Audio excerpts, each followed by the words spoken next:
Hey guys, welcome to Crimson Wonders. You can call me Crimsy, and today we're going to draw cute fan art of characters from stuff that I love and talk about the reasons why I choose not to draw things that are popular. Or at least not on a regular basis, because yes, I will draw fan art here and there, but there are reasons why I try to avoid it 75% of the time. And sometimes drivers on my street are being really obnoxious and we can hear them in my recordings, but that's just a part of life. Let's move on. Funny enough, the topic of this video, artists drawing what's popular and why I choose not to, is somewhat of a controversial topic in the art community. But again, this is not a video I make to attack artists who do choose to live off fan art, or draw a lot of it, for that matter. These are my personal reasons for why I would rather not go down that path. And the first reason why, as much as I don't want to be labeled a drama channel by going into drama, I also don't want to be labeled a fan artist. I personally don't care about that sweet money, fan art money, and I understand there is a lot of it to be made if you commit to that. But truth is, once you start making fan art on a regular basis, people start to follow you for your fan art. They learn to follow you for your fan art. So they come for that before your original creations, and original creations are what I personally want my main focus to be. Labels tend to stick to you for a long time, and if you begin your art career making fan art, you will have a much harder time making that transition towards original content. People will simply not give as much attention to your original content because that's not why they came here for in the first place. And you will most likely receive a lot less likes, support, and attention with your original pieces than with your fan art, which can be really tough on your self-esteem, on your morale. You might start even thinking that you're not doing the right thing. And if you intend on making your whole life about fan art, like for instance Sakimi-chan does, then fine, you won't have an issue on that matter. But if you want to become an original creator who seeks to put his own artistic vision out there, being labeled a fan artist could be a big hurdle for you to overcome. The second reason why I don't want to draw what's popular is because popularity in itself is a very fickle thing that keeps on changing all the time at a crazy pace. There is no long-term commitment tied to what's popular now and what will be popular tomorrow. You could spend hours upon hours working on a series of charm for a popular anime whose fandom is going crazy this summer and have a hard time selling them next year, which actually happens quite a lot on the convention market. My personal goal is to build my brand around evergreen content, and evergreen content is, in my case, art that will never grow old or outdated. Just like cat videos are still a popular thing on YouTube, no matter how many years they've existed, and will probably always be popular because people just like watching cat videos all year round. Also, it's very interesting to note that I've seen artists who have taken the time to draw their OCs a lot, and regularly enough, to the point of their fanbase growing really attached to these OCs, and buying products featuring them despite there being no fandom attached to any of it. So yes, it's possible to grow a fanbase out of your original ideas if you nurture them enough. GamerCat did it for example's sake, and there are hundreds of other creators I could use as examples for this, but let's move on. The third reason why I don't draw what's popular is because when it comes to your fanbase, I want a loyal fanbase. People who are there to stay and evolve with me. People who are there for this, let's say, this whole YouTube thing, this art adventure that we're part of. And I'm not saying if you drop popular stuff, your followers won't be loyal to you. Of course, you can get loyal followers from drawing pretty much anything, really. But there's a much bigger chance of your followers being loyal to their fandom first and to you second if you commit to making fan art, than if you choose to focus on original content first. You also run the risk of losing your followers whenever you stop taking part into their favorite fandom, than the other way around if you stop drawing original art. I feel like the vibe you let off as an artist is the vibe that attracts people towards you. And if you're someone who really loves what they create, you will attract the right people with similar interests in time. There's no rush. That's just a fact. It's not a race. And getting a loyal fan base is something that takes time. That can't be rushed. So stay true to who you are. Advice of the day: just stay true to who you are, stay consistent in what you do, and the right people will find you in time. That's what I choose to believe in. But hey, that's just an art theory.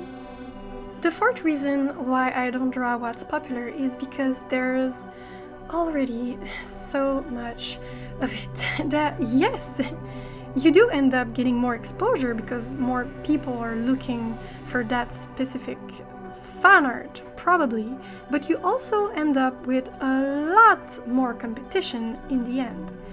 If you're selling a product that only you is selling, let's say a UV Cheshire Cat charm, plugging my creepy merch, yeah. Well then, people will go straight to you to obtain it, because it's not something that they can find anywhere else, and I checked, it's not. But if you choose to make, let's see, what's popular right now? Okay, let's say you make some Boku no Hero Academia clear charms. Well, look it up on Etsy. They're everywhere. And you're in for quite a hustle because everyone and their heartseed dog is making these right now. So the clientele is spread so thin that sure, you might sell some here and there, especially if you sell them cheaper. But any artist that's more popular than you will most likely take a lot of sales from you, and it's not like people are going to buy more than one charm of the same character. So once that client is taken, it's gone. At least from the pool of potential clients. I think my point is pretty clear, but yeah, drawing popular stuff does not mean making bank on said fandom. You will have to compete with everybody else.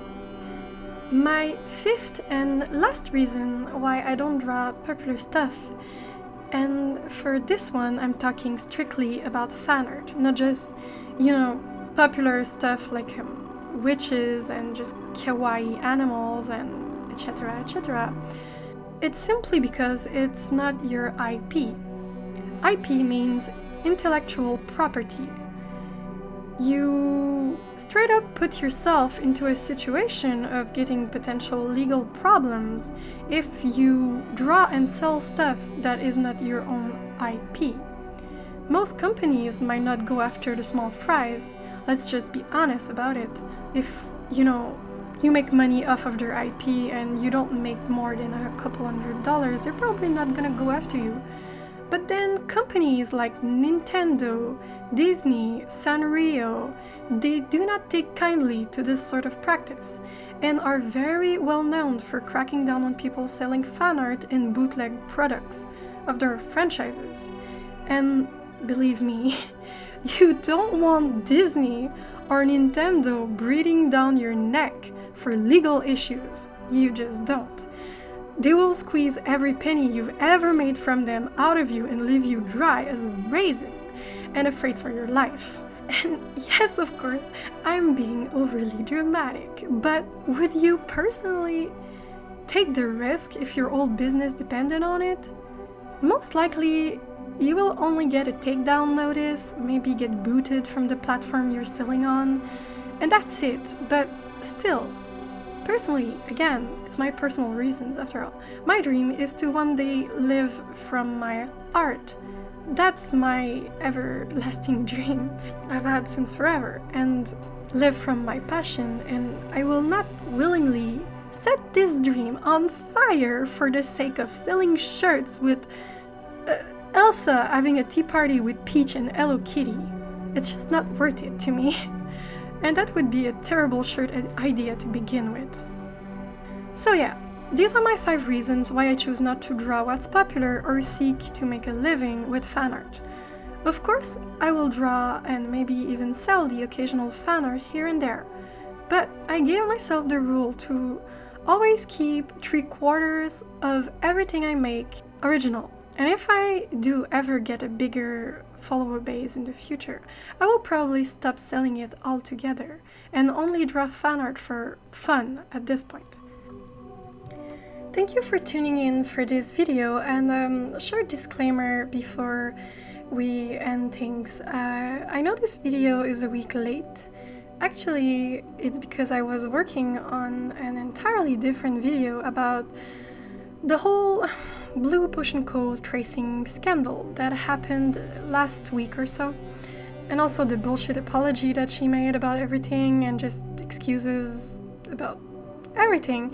And as I was working on that video, I just was not feeling right about it. And after sleeping on it, I decided, you know what? I don't want to be that kind of YouTuber.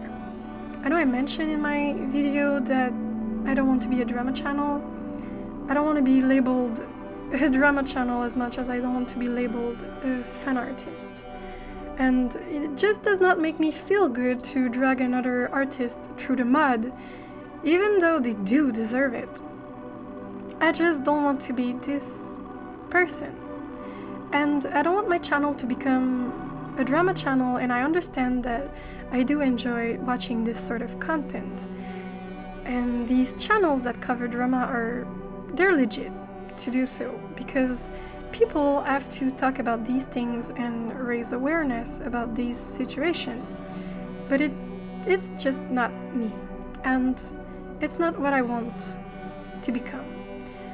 And sure, I'll probably make a art talk video about tracing in the future. Maybe I'll cover some drama that happened in my life for the sake of learning a lesson from it. But I don't want to do hit pieces against other people, and that's all I'll say about it. Just don't buy stuff from BluePotionCo. She's a fraud. Her Twitter is a fraud. She's not owning up to what she's done, and that's all you need to know about this. And if you're curious to know what happened, you can go watch Siren Cove's video for more information. She made a really good video about it. I'll link it below in the video description. And also go follow Ida, aka Fluffy Fluff, aka Afternoon Fika. She clearly doesn't need a shout out from me, but since she has like 74,000 followers, like, who am I? But she was the last artist stolen from, and I've been following her for a while. I really like her art. She really inspired the art that I made today, and she's great. She has a great personality. She's really a good role model for any kawaii artist out there. And that's it. That's gonna be it for this week. Tune in next week, of course. We're going to go over some really interesting topics. It's gonna be a bit deep, maybe a bit dramatic. So I hope you're gonna like it. Thank you for watching, and again, we will see you next week for our next video. Au revoir!